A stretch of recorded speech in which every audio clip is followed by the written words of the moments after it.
Here we are, and folks are joining us as we speak. Ashley and Kyle, so good to see you. I'm seeing people pop in on the tab right now, all over. If you're somebody who's just showing up in the room, we need to know where you're at. Adam Wilkins, I see you. Where the heck are you today? Are you in New York or are you something else? Oh, look at he knows. Adam's in already, Long Island, New York. Uh, let us know, you guys. Hit the chat window and tell us where you're coming from. Mandy's joining from Houston. We have New Jersey in the room with Jay. We Oh, have the UK. I see Ooh, some friendly faces in there. Hey, we Jay. got some folks that Ashley and Kyle know. We got Colorado, California. Oh, what's up, Mexico and Argentina, Hey, Canada with Colorado, I see Alan. you. Love it. Truckee, California, Minneapolis, Minnesota. Y'all, what a fun 3 minutes here of seeing everyone from around the world. I knew this one was going to be good, you guys, because you're doing cool stuff here, and we have lots of people registered. Sometimes we don't get everybody to join; they'll watch after the fact. But if you are joining today and you're like, "Why are people saying my name like Annie or Jordan Doherty or Abby?" We can't see you, don't worry, but we know you're here because we see your name. You can see us. You're going to be joining us, and we know you're in the room. And why we say that is because simply we want to interact with you. This isn't just watch the call. We want to hear your questions. We want to hear what's going on. We're going to ask you at multiple points who you are, where you're from, and really interact with myself, Ashley, and Kyle. So let us know where you're coming from, Brooke from Reno, Nevada, and Keepies from Nils in Vermont. Nils is already saying thank you in Finnish from Vermont, not too far from you guys in Maine. So today we're diving in. So glad people are joining from everywhere. We want to know who you are. Lindsay's going to send over a little poll in a second. And we do this to just get a sense of who's in the room. We have dozens and dozens of people in the room right now. Answer us this quick question. In what ways are you interested in the business of sauna? Maybe you're an enthusiast, you love the thing. I'm seeing you people click that. You're just like, I want to know more about this because I love it. And I want to go visit Ashley and Kyle in Maine. I want to go up there and see Waterstruck Wellness. I want to hear about it from the owners and I want to go visit someday. Or you're somebody who's thinking about it. You're somebody who's starting the business, getting it off the ground. It's in your business planning phase. That's oftentimes a big chunk of our folks here.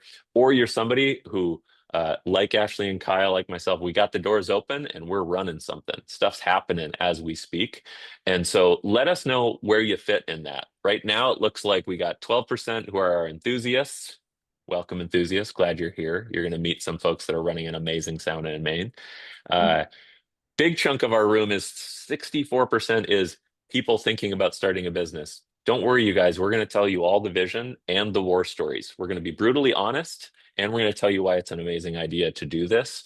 And you'll hear that from myself and Ashley and Kyle. And then folks who are in the trenches with us, about 27%, so a third of our room roughly. Hey, so glad you're here. We hope this is helpful for you. We hope this is super practical for how to run your business better. And feel free, if you're a seasoned vet in the room, feel free to add in those comments, those thoughts to make the conversation even deeper. So, Linz, thanks for our poll there.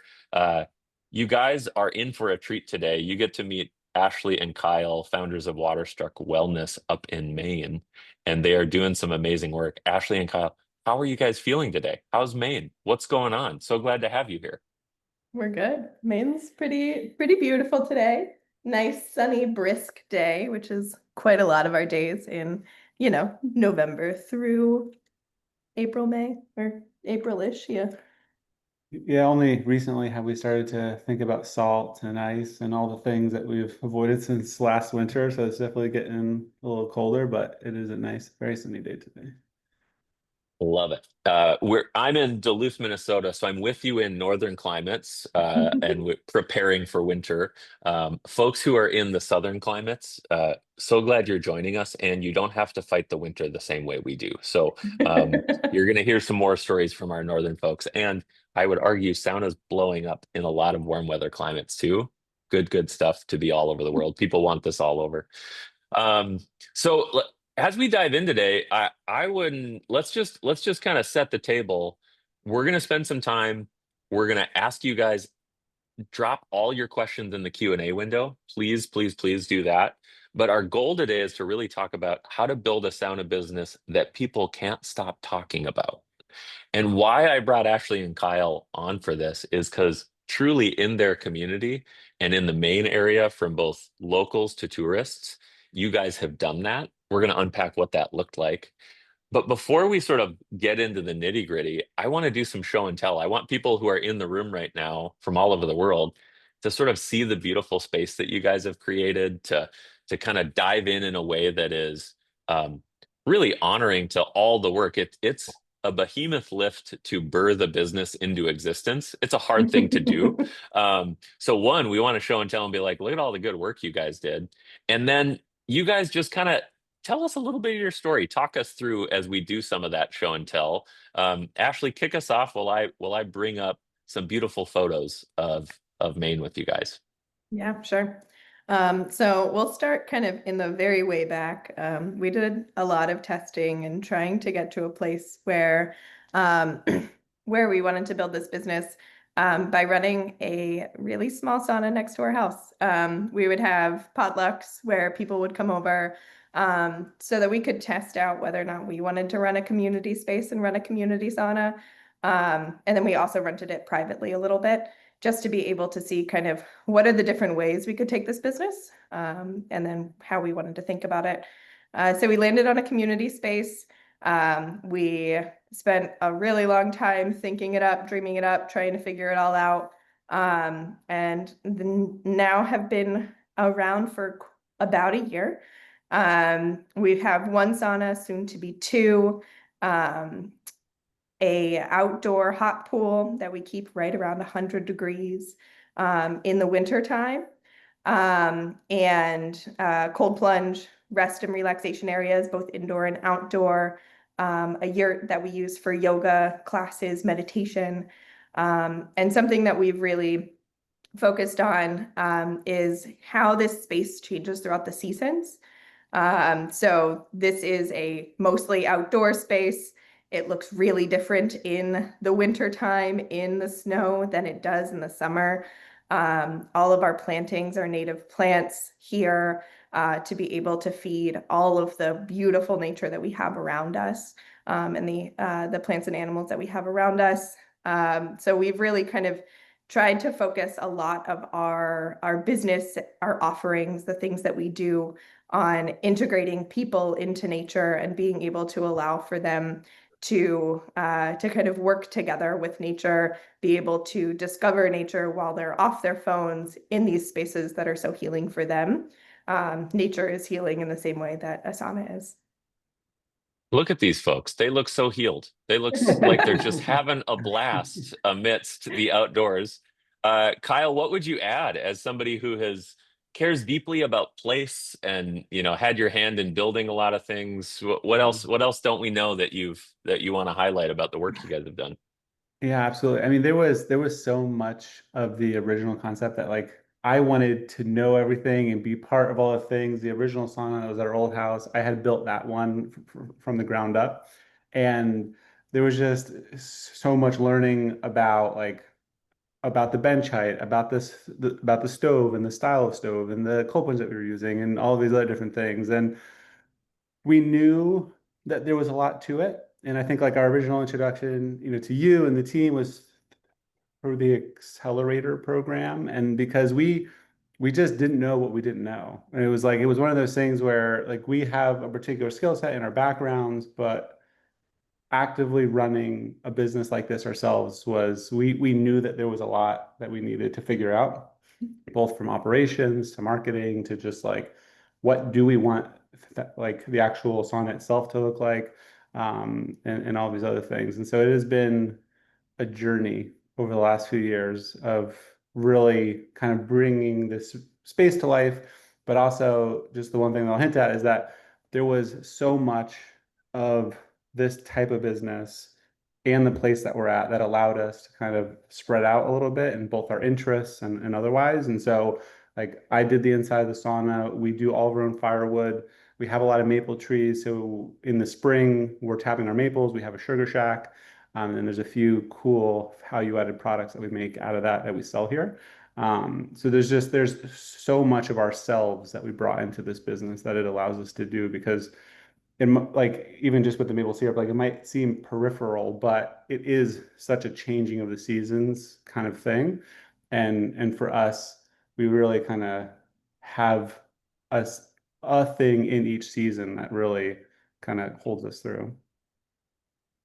Julia is saying, I visited and it is amazing, worth a trip up the Maine coast. So we already have people on who have been there. Um, and I love that you guys are really embracing place. And you brought it up in a couple of ways, whether it's kind of what was built on site, where you are. Uh, Kyle, let the cat out of the bag. Talk about maple trees for a moment at the Yeah. one more layer, because I think it's just such a beautiful example of embracing place. What is the product that you sell once you tap the maple trees? Yeah. So it's called Treat, Treet. So play on tree, treat. So it's called Treat, and it's a maple sorbet popsicle. And so we sell that here. We have it in a freezer that we have, and we make it all ourselves in a local commercial kitchen. When we had last year's maple season. We tapped trees, we did maple syrup, we like had classes where you were with us for 3 hours. It was an hour with me in the sugar shack, and we like went on a walk, we had the evaporator going, and then after that it was a 2 hour session where you do the sauna and the cold plunge and everything. And so it was a whole experience where you were really in for a spring Maine day. And we had maple syrup, and just kind of given how many trees and everything, we can't make a ton of it. And we had sold out of our maple syrup quite quickly last year. And so we were trying to devise ways that one, we could have maple syrup into the summer, and two, we could just take the maple syrup that we make and try to extend it. And so we were messing around with making a maple sorbet. And we're like, what better than to turn them into popsicles so that you can have them on your cycle? So even this past weekend, we had people out in the hot pool with a maple sorbet popsicle. And so we've just like had a ton of fun with it because it's like, it's part of the experience, but it's also peripheral. And it's just been a lot of fun for us to bring people into this other part of the land. You guys, I can hear it right now. People booking their flights to Maine to come eat these maple sorbet popsicles for you. I think it's such a great example of you guys living in place and one of those things that come out of that. I would assume this is one of the things that they're delighted by when they're there, right? And it's all these little moments of creating rest, creating delight, creating joy, creating space for folks Yeah. that I see again and again as one of the ingredients why you guys have been really wildly successful in that first year. Um, let's go one layer deeper here. Now that people have seen your space, and we can get to technical questions, we can come back to all that. There's some good ones coming in right now, but let's go to this the title around what people started talking about when you guys opened the doors. It took a long time, right? We did a year in the accelerator, and there was lots of work, and it takes time to build a thing. But what happened when you guys opened the door in those first months and in the first year? And you had a really big problem on your hands, which is kind of people were booking all the spots. Can you talk us through how that happened as it began? And then we'll unpack what it meant for your business. What the heck Yeah. happened? Everybody wanted to join your sauna.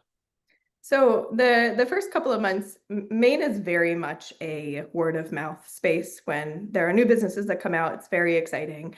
And especially in the wintertime, there's not very much to do here. We are both seasonal, but also seasonal in the summer. So being able to have something that is so restorative in the wintertime was something that was really exciting for folks. And we didn't particularly pay for too much marketing. We didn't pay for really any marketing, but we had local influencers and things like that coming to us. And some of those things got a little out of hand. Um, so it was definitely a struggle at the very beginning where we were trying to balance making sure that we had space for our locals that we know wanted this kind of experience, wanted to be able to come here, wanted to be able to come here weekly or monthly or whatever that might look like for them, for their practice. But also having to deal with the fact that we were still working other jobs and being able to release sessions at a time where like we could plan for it. We knew that we were going to be able to handle the load that was coming in. So we would release all of our sessions on the 15th. And there were a couple of months where they just completely went away in the first couple of days, which was really tough for our local crowd. So as we've kind of gotten past that point, it's gotten a bit better, which is really great. We have started offering and have now memberships and the ability for people to, if they are looking to build a practice that is regular here, they have a different calendar to be able to book on. They have a bunch of things that allow for the fact that we want to make sure that we're optimizing to ensure that someone that lives 10 minutes away can use this as their space, while also making sure that we are that kind of special place for someone that's coming out from Portland, the Portland area, to be able to come and visit us too. I love this. You're serving lots of different types of clients. We have a similar thing happen here in Duluth, where we have a small city and lots of tourists, right? And so there's this balance of, are you for the community locally, and how are you for them? And then how are you for the folks that are spending the day, the weekend, and coming up to visit? And I love that tension. I think it ends up being good usually when you can get people in the room right. And you guys had this tough part, which was so many of the spaces were booking so fast that your local community couldn't even get in there. So it was this blessing and a curse moment. Talk to us a little bit about, how did you solve for that? And maybe before we get there, there's some folks asking, like, what's your capacity? How many folks do you fill? Can you just sketch out, like, what's a normal session look like? And what are the ways that you provide offerings? Because that gets plated in 100 different ways depending on people's businesses. So what does a booking look like? Yeah, so a booking for us is a 2-hour session. They're coming in and have the full access to the space for that full 2 hours. That 2 hours is shared in a community space with 12 other people. We started with bringing all of those people in at once, which was a lot. We have 2 bathrooms and 2 showers, and the couple of people that are on here that I know the names of that have been in those early sessions, I'm sorry. But it's a lot of the like learning and growing and changing your business to be able to make it work for you. We've since gotten to the point where we bring in 4 people at a time, and we're bringing them in on the half an hour. So it allows for the sauna to feel more spacious when you first get in there. If there's another group that's already gone in, they've come in, they've done their shower, they've gone outside, they're in the sauna. It allows for that sauna to be have a bit more space in it, because that first group is already out and in the pool. And then we have a second group that comes in to be able to sauna right afterwards. So that has really helped with the flow in the space and helped with kind of getting people through and into the space and kind of like in that relaxation mode when they initially walk in. And as of right now, we're open 5 days a week. Yep. We're just not open Tuesdays and Wednesdays. On the weekends, we're running 3 sessions of those. And then during the week, we've been running either 2 or 3. And as we start to get to it being a little bit colder, I think we'll get to the point where we're running 5 days a week, 3 of those sessions per day. And all of our numbers were really intentional. We really wanted this to be a smaller community-based business. We did a lot of market research to understand how much we thought that the market could handle here, and didn't want to get too much bigger than what this is, and really don't want to be very much bigger than where we are. We're adding a second sauna just to, again, continue to create the spaciousness in the space where you are. And we've added an additional rest area. So we now have both a silent and a talking rest area, as well as soon to have a silent and a talking sauna. So that if someone is looking for the community aspect of being able to be chatty, being able to meet someone here, that's available to them. But also if someone's looking for that more introspective kind of a session. Giving them that diversity as they're in this space is just really important to how we want to make sure that we're meeting everyone's needs when they walk into the room. Because those needs, they might have a different expectation of what we are, who we are, especially on their first time.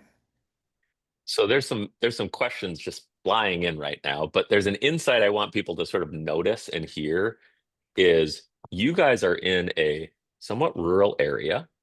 How big's the town or the surrounding area? Give us sort of a demographic number of like people in space. The Twin Villages are probably 5,000, maybe. I think we're like 30,000 in the county. It's a relatively small area. We're about an hour from Portland. So our like biggest epicenter is for Portland. But the state of Maine in and of a whole is just about 1 million people. So our whole state is some people's whole city. So these are the things that I think people should absolutely note is when you are thinking about your business, it should be scaled to the size of your vision and size to the market you're trying to serve. And you guys said a bunch of things that we are really intentional about: the scale of our build out, the types of sessions we're offering, the flow of them, and that's all really intentional. And has an ability to scale to some extent, right? Like, hey, we can add a little bit here, add a little bit there. And I've heard you guys say previously off the call here that you're not trying to become the new Nordic Spa, but talk a little bit maybe about the Mainer or New Englander's experience of going to Canada to some of these huge, expansive spaces and you offering a version of that that's way more accessible to them. I think that's an interesting tension that, often at times inspired you guys. What would you say about that experiential tension of scale and also offering something kind of like that nearby? Yeah, so we intentionally named this Nordic Spa and Sauna for a reason. It is because that experience happens really often here in Maine. If you go to Quebec, you go to Montreal, you go to Quebec City. If you're going in the winter, you are going to a Nordic Spa. That is the thing to do in the winter in either of those cities. There are so many of them, and they are gigantic if you have not been to one. Sometimes bringing in 40 and 50 people every 15 minutes. Huge. So we experienced a lot of these and had that same kind of experience after experiencing them, going there and then coming back and being like, man, I wish I had that a little bit more accessible, a little bit closer to me. So that was definitely quite a bit of the inspiration here. But we didn't need to have something huge. Our community could never handle something that big. So we wanted to be able to give a slice of that in a space where like they could create a ritual out of it, rather than it being something that you just do once a year when you go on vacation. Yeah, I think we'd come home from going up to Quebec City and be like, why can't we do this more? Why isn't there more of this? And so I think like one of our big, I think, differentiators, if you will, is the outdoor hot pool. I think are like one of the few pools in the whole state that like actually operates hot all year round outside. And so for us, it was to try to like pick the pieces of the experiences that we really enjoyed from going there. And like we knew we wanted to have bathrooms and showers so that you could come here, you could shower, you could go out to dinner, you could go to lunch and then come here afterwards. There was like so much of this experience that we wanted it to be, or it could be a day. So we have the bathrooms and showers, we have the outdoor hot pool. They were just all those experiences where we were kind of like picking what was our favorite, what the experience was that we were hoping to give to people that came, and then definitely at the right size. And small bits of our research kind of show up in the space. The hanging chair right behind me is a nod to there is an entire rest area in Strom Spa in Quebec City that is just full of hanging chairs. And you walk in and there are just people sleeping in them. And it is so lovely and it is so wonderful. And there have been people sleeping in this chair and it's lovely and wonderful. So it's like different things like that will come in from our research, where like we will experience something and be like, that was a really nice touch to this experience. And then we bring it back into this space. But bring it back into this space, we're not gonna have a full room of hanging chairs. That's ridiculous. We can have one. Yeah. And even just like the last point here, sometimes it's good to just understand scale. It's like I always joke with people, I was like, well, if I had an extra 20 or $30 million, like maybe we would crave a Strom. But if you there have been people that have come here that live up there and they remember the early days of having the Nordic spas up there. They weren't as big as they are now. A lot of them have added on, they've added on saunas, they've added on pools, they've added on all these things. They have made the conscious decision to scale to accommodate the amount of people that want to come there, but they didn't start that way. So there are a ton of Nordic spas up there that did start a lot smaller than they are today. And I feel like with a lot of people now looking at that area and looking at all the facilities, you're like, I can't go from nothing to that. But I think we all tend to forget when just looking at it that that's not what happened. They really did start at a scale that made sense for them. And I think that's what we've really tried to do here is try to start at a scale that makes sense to us, but gives the experience that we really wanted to give. I think that's super important, Kyle, because people are often, and many folks on the call thinking about starting businesses like this are asking, what is the lift? Where do I need to get to? And they're seeing online the world's best, most interesting, most unique sauna experiences. And Quebec is an interesting example. We did a whole webinar on this in January about kind of state of the union, where we looked at regionally what have we seen. Quebec is the most mature sauna spa market on the continent, everyone. And it is 20 to 30 years, even more, of development of that as an industry. And by the way, the Canadians are better at resting than the Americans. And so they're already a leg up when you go above the line in the border there. And in America, we're discovering that more and more in new places. So it's not just cold weather spots like Canada, Maine, and Minnesota, like some of us on the call. And we're seeing that in a way that I think is truly what you're saying. It's this early time in the market shift where, sure, you see a bunch of bathhouses happening in New York right now. There's some great work that's being done in New York. There's also stuff happening all over the country at different levels of scale based on the city that we're in. And my bet is in the next 10 years, we're going to have these spaces in every neighborhood, in every city, multiple different sizes and scales, just like we saw with yoga, just like we saw with craft brewing. It's sort of early days in the market adoption here. So good to point out the historical perspective there, Kyle. I think that's helpful and sort of permission giving for a lot of people listening in. Yeah, and you really did touch on the word rest. We are trying to promote rest to such a high extent because we made this a 2 hour session for a reason. We wanted you to have time in the sauna. We wanted you to have time in the cold plunge, but we know that just doing those two things for 2 hours is pretty hard. It can be, taxing your body to do that straight for 2 hours. And we really do try to encourage rest. That was the advent of the sauna, the advent of the hot pool, and even just like a small thing, because there's just like all these small decisions, is we have tea for free inside. Just to get people just to think about like coming to get a cup of tea, go out into the yurt, because I think as Americans, sometimes we're a little hardwired to not rest, or at least not incorporate it in the way that we should. And so we're trying to make small little decisions and little actions that try to promote rest in a way where it really does feel purposeful in your whole session. Let's get into that. I want to hit something here that you guys have brought up. It's the relationship between making a sound of business people can't stop talking about and being attentive business owners to what the experience is. And I've heard a few things already. One is you're shooting for rest. There are a lot of businesses that are not shooting for that. They're shooting for recovery. So they map their business around minutes and degrees and putting people through kind of a workout regimen that is hot and cold. That business exists, you guys. If you want to go that way, go that way. These guys have not. They've gone the other way. They've said, time does not belong in the sauna, like the old Finnish proverb. Let's give you space. Let's give you expansiveness. Let's let you rest here.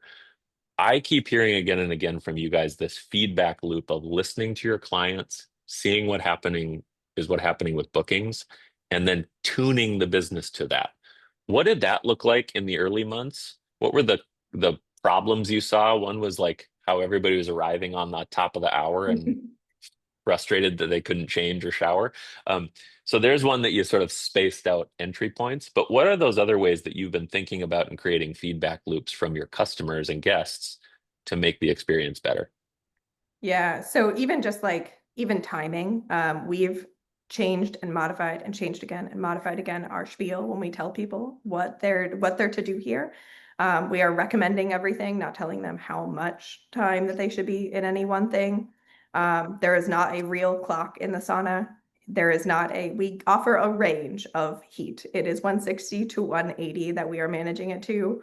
And Kyle has gotten very good at managing it to 160 to 180.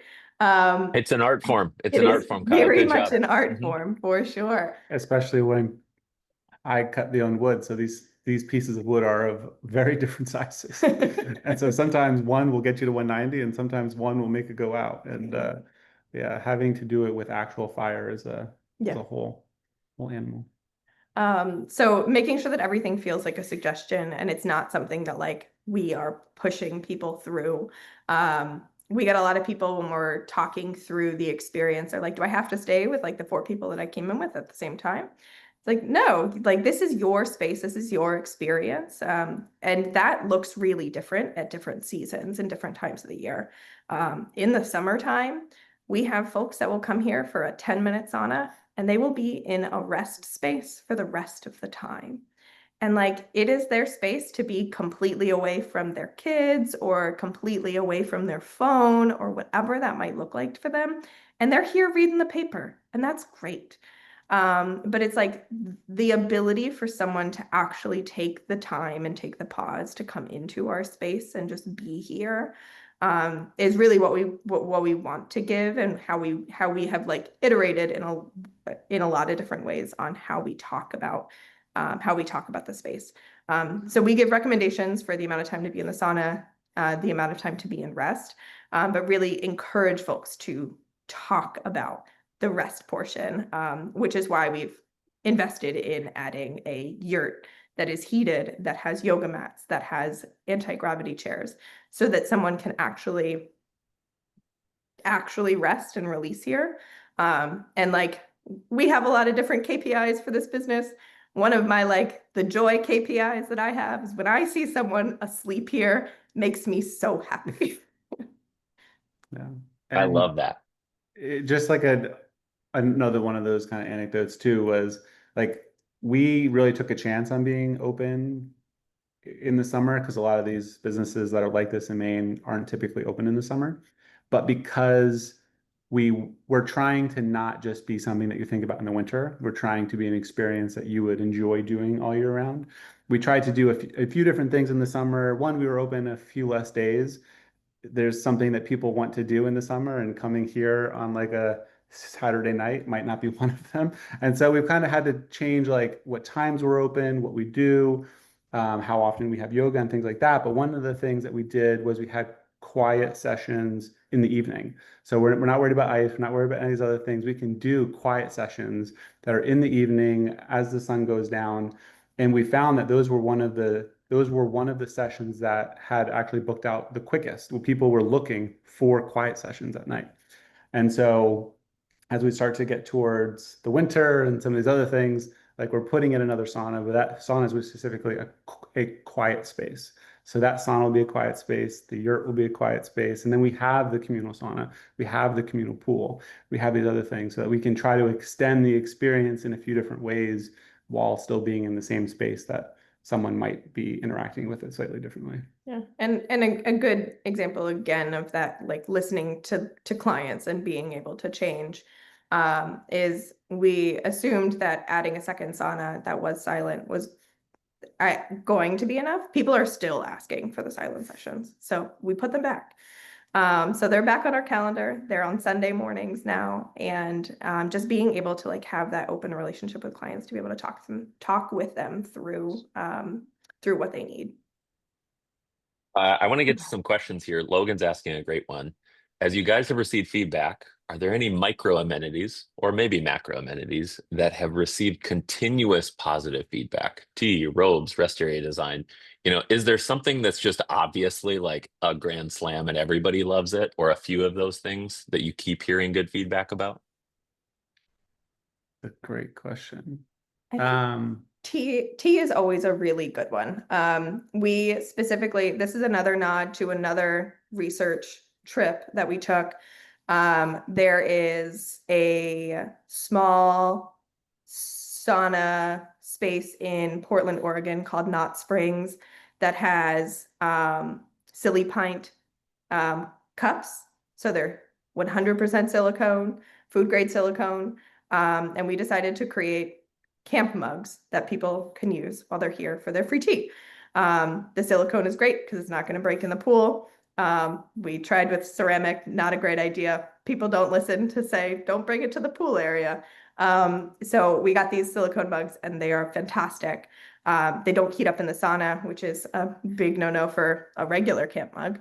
And people just like, they have a lot of joy when they like pick it up. They're like, whoa, that moves. So it's like, it's even small stuff like that that like can show the intentionality in the thinking in this space. Just things like the mugs or offering tea for free. I think tea is a really, really good example of that. yeah, we have small little towels that we give people so that they can sit in the sauna. We started renting robes and towels. And then we do have a number of like food-based items that you could get. And then I think other. If you see us glancing around, we're like looking at the signs, try and figure out amenities. Well, Yeah. I think the thing to notice here that you've said a couple things and I just want to sort of highlight them. One, you've done your research and you've been intentional about what are the things we want to recreate or what are the things we want to innovate on. And I just want to give a lot of permission to folks around that go get inspired by this burgeoning industry, go travel, go make the effort, go support other businesses around, and find places that you want to, be inspired by, grab that, say, yep, these cups are really great. They work well here. Somebody had a good idea. And then innovate on things like cool maple sorbet that you guys are sort of like, that's our in-house treat. That's the thing that we're living on. I think those are the kinds of touches that make a place really unique. That's the kind of restaurant I want to go to, right? Where somebody's like thought so carefully about the menu and the ingredients and where you get it from. Now, the other thing I hear is you guys being really shrewd business people about being attentive to what's happening in the business. You said a phrase of our silent sessions booked out quickest, which is to say you guys were aware of how fast people were booking those things when they went live, and not everybody does that. And so just kudos to you guys. What's been your ability to sort of be attentive? What has kept you sort of so tuned into your business to see those little micro changes needing to happen? How do you guys set yourself up and not be running a business and washing towels and tending the pool and lighting the sauna that, I think at times can be like the default if you don't set yourself up right for it. So how have you put yourselves in a spot to be so attentive to the work? Yeah. We're very intentional about not hiring anyone for a while, because it was something where like I wanted to make sure that I was in every single session that was run. It was very important that we were observing how people were using the space to be able to make sure that it was meeting the needs that they had in the space. So that was definitely a very intentional one.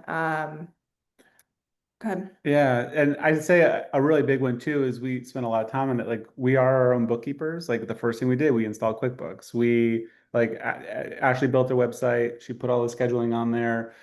We do all of our own bookkeeping. So at the end of every month, we will like we're not a hand receipts to an accountant kind of business. We're a kind of business like we install QuickBooks at the very beginning. We have a month-end process. We determine how many people came. We determine how much revenue recognized. We will look through all the line items. How much did we spend in ice mitigation? How much did we spend in towels? How much did we spend in this?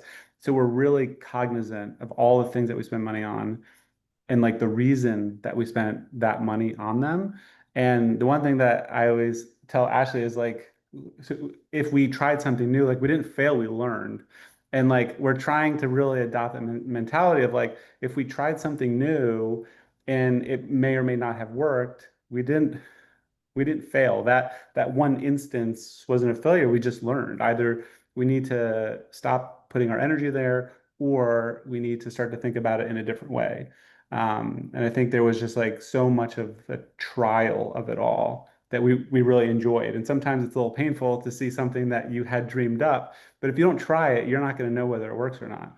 And so we spent a lot of time just trialing new things, just the time of day of the sessions and just like the offerings. And we didn't allow people to rent robes. So for the first probably 8 or 10 months, people had to bring their own robes. And they were like, you know what? It'd be really nice if you guys had robes, so I didn't have to bring my wet robe home. And it was like, okay, let's start to think about what that would look like. And there were just so many things. But I think with one of these businesses, the single most important thing you can do on top of listening to your consumer is just to really have a handle on your finances. And we make sure that it is part of our monthly process to just go through it all.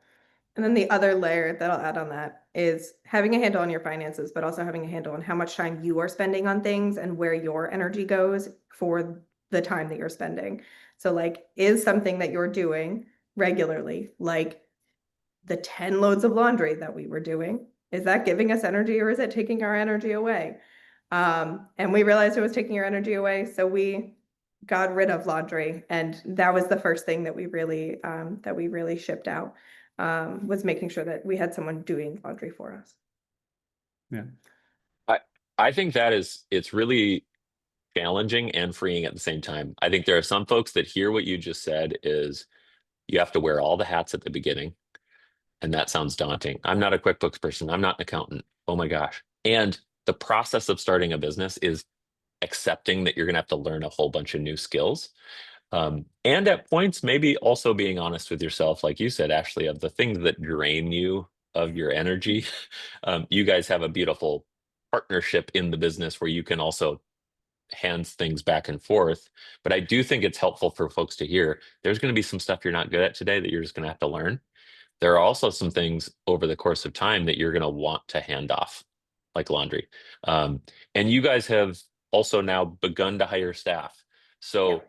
I love this commitment to, in truly business terms, it was just like a deep commitment to the product, right? We get really flowery sometimes, but like you guys wanted the best rest in Maine. You wanted to create that experience.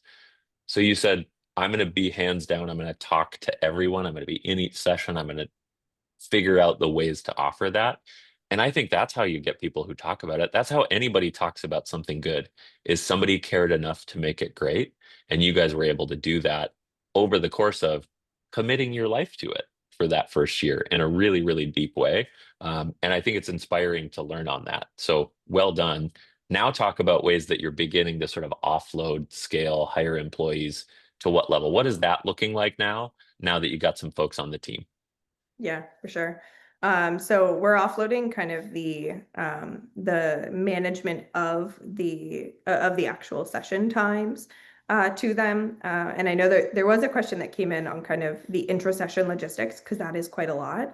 And I will say that in hiring people, we have had to refocus. Like, we've gotten to a point where it's just rote and we do all of the things and everything is fine.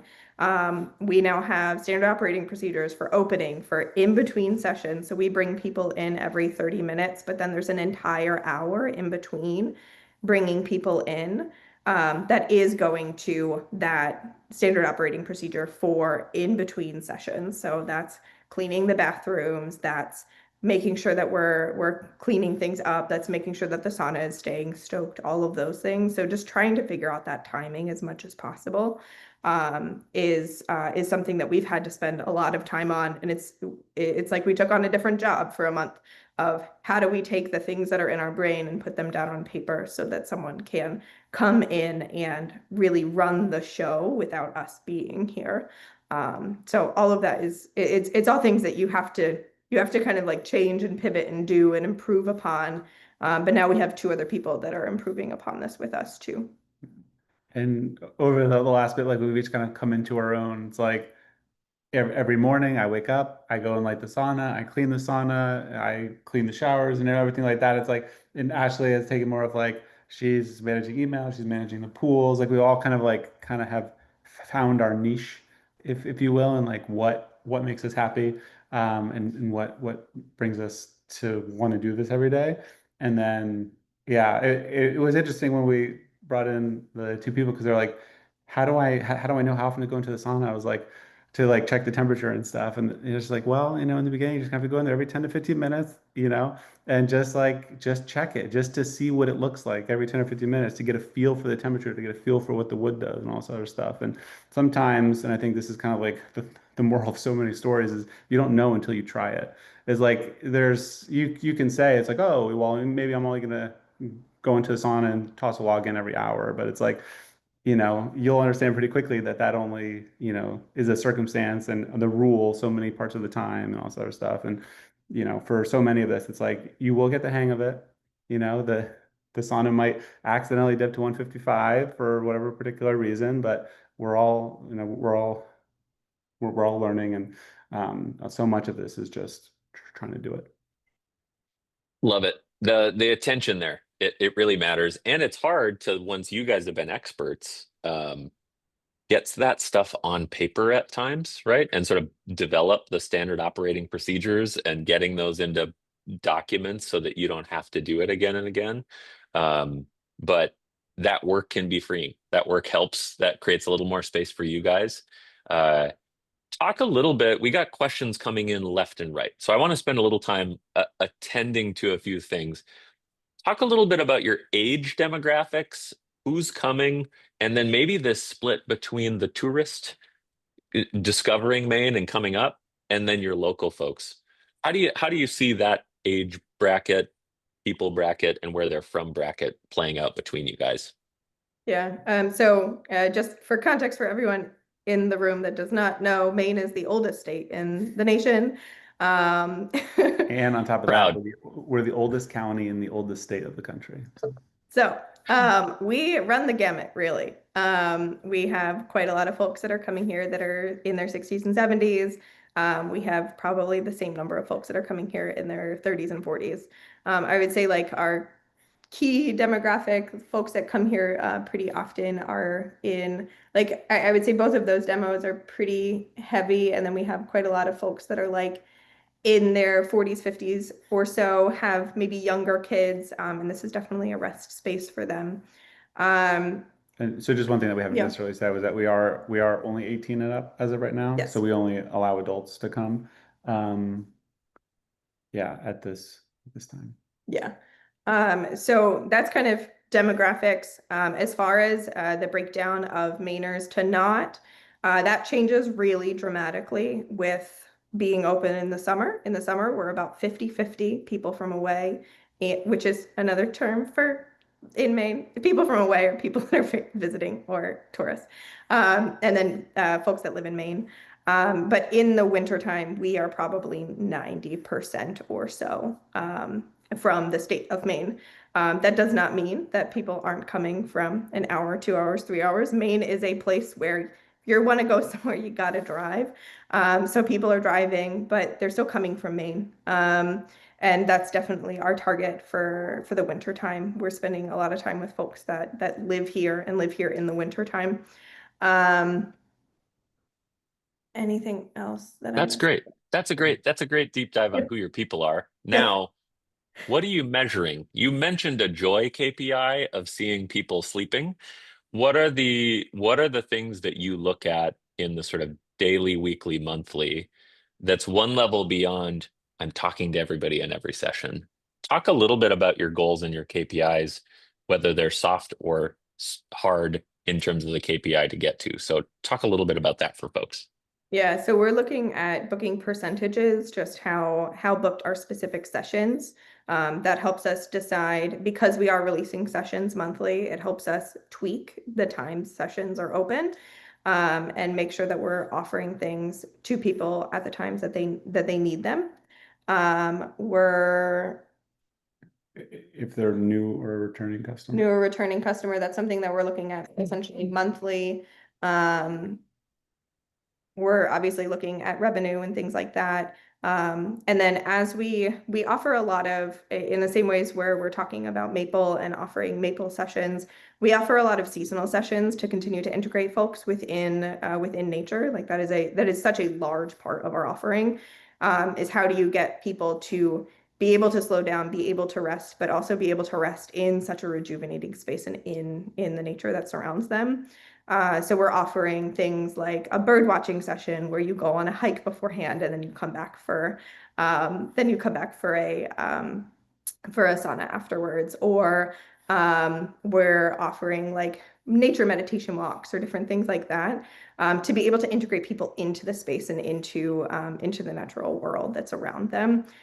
We also maintain quite a lot of bird feeders and native plants around to be able to make it so that, like, if you don't get to the bird watching session, which I see, Jay, you had a bit of FOMO there. If you don't get to the bird watching session, you have them around you and you have the ability to be able to experience that even just in a regular session. So we have binoculars within the space, so you can go and bird watch kind of in here whenever you'd like.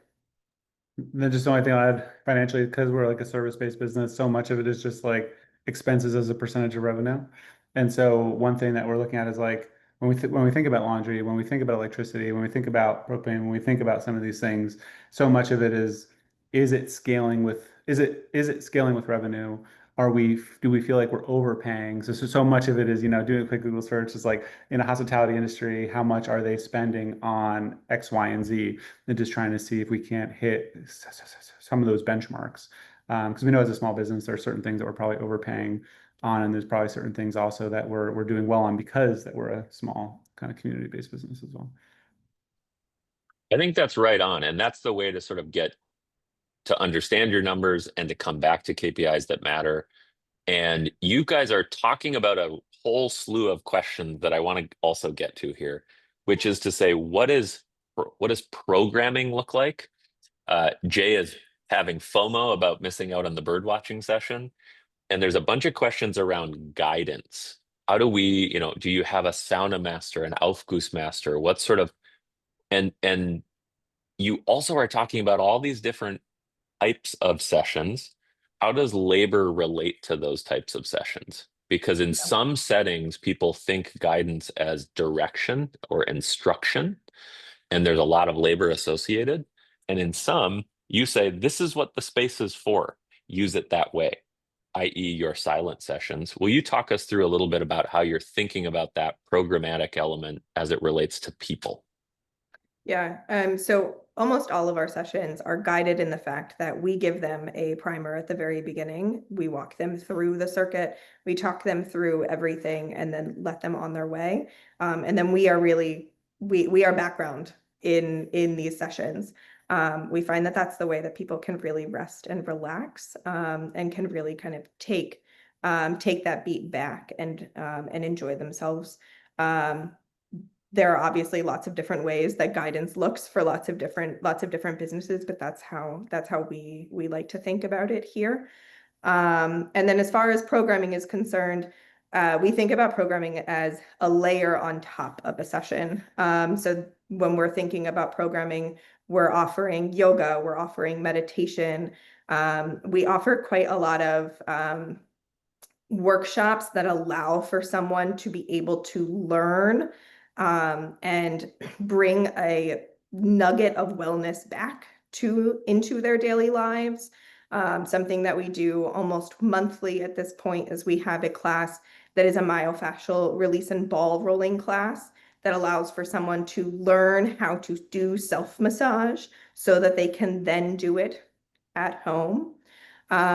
We have offered things like partner Thai massage as well, where you have a group of two that are coming in for an hour-and-a-half workshop, giving and receiving Thai massage. So they're learning that skill together in a space that is really relaxing and comforting, so that they can then take that home and be able to make those connections and create that space in their home.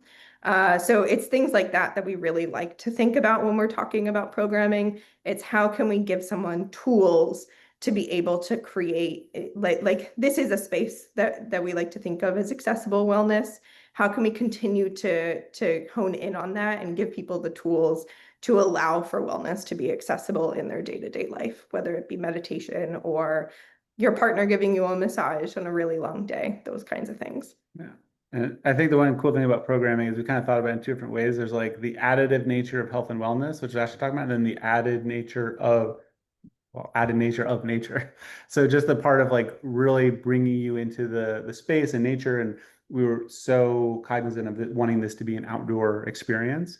And so like either programming has traditionally been like, okay, you're going to do a circuit plus some other version of health and wellness, or the flip side of it, like bird watching, you're going to further immerse yourself in nature. So whether we're doing the maple classes or we're doing the bird watching or you're going for a hike beforehand, I think those are the two things that we've really tried to hit on and tried to find different variations that people would enjoy doing. Guys, I just am so inspired. I love it. I love in the ways that you're sort of compounding on your values as a business, that you're sort of inviting people in to go deeper with nature, like in that example. That's such a perfect way to talk about things that work not just in the market, but work for you guys and work for your place and what you're trying to create for folks. Um, and I think that gives permission to me and to others, I think, in the room to say, it isn't about find the new flashy trend in sauna culture and recreate it in your area. You might be inspired by that. You might want to go learn how to do Aufguss and towel waving, and you might want to create a bird watching session in the backyard. And that could be just as successful. And I love that as a picture for you guys. Um, I think that's why like why people love the experience so much, and why you've had waiting lists, and why you've had sort of this component of like, wow, we people can't get in. We need to figure that problem out as a business. It's because people love the experience that you've created. And so kudos to you guys. Great work, tremendous work. I think it's really beautiful to see that now. And it took a long time to sort of get there. My last question for you is, talk us through a little bit of what was valuable and important around actually getting this thing built, because we have a bunch of questions and a bunch of comments around financing, investment, getting the thing off the ground, how to build this and that, which we can't unfortunately get to in this webinar.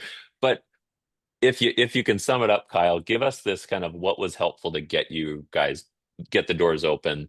What were those things along the way? So much of it for us was just one foot in front of the other. I know it seems cliche, but when we were part of the accelerator program, it was like, okay, like, did you make an effort to get a little further this week?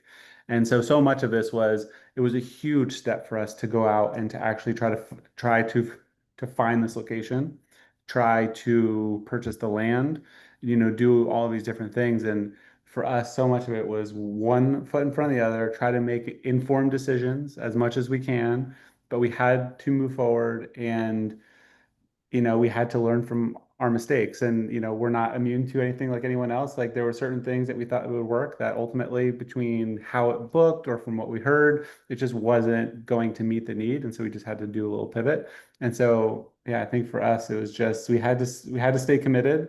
And I think once we were open, now it's officially like, let's just do the best that we can and give the best experience that we can. You guys, so fun. If you are somebody listening in who has the bazillion questions that Ashley and Kyle just sort of alluded to, take the one step in front of the other approach. We would love to learn with you and to unpack all those with you. We do have a program that Kyle mentioned called the Sauna Business Accelerator. We open the doors for more folks to come in and to get that level of coaching, consulting, and expertise along the way. All those questions are super valid. What scale? What's my business model? What am I trying to do? And how do I get the doors open? If you commit to it, it is really possible. And that's part of why we do these here today, is because we're trying to open the doors to let people see it is possible. You guys are such a great example of that. I want to come visit Maine. I got to get up there to hang out with you guys, to come in nature with you. Book me for the bird watching session if it doesn't book out already. Folks who are joining in from online, who are seeing here, thank you for being here. Thanks for asking all your questions. Sorry we couldn't get to everybody, but it was a full room today. And join for the next one here for any of these webinars as we keep going, and talk to our team if you're interested in starting your business and want to dive into the accelerator in the new year. We would love to be learning with you, and we'd love to be diving in. Ashley and Kyle, thank you guys so much. What a joy to be with you today. We really appreciate Thanks it. so much, Justin. It was great to All chat right. with you. Everybody, have a good one. We'll see you soon. Okay.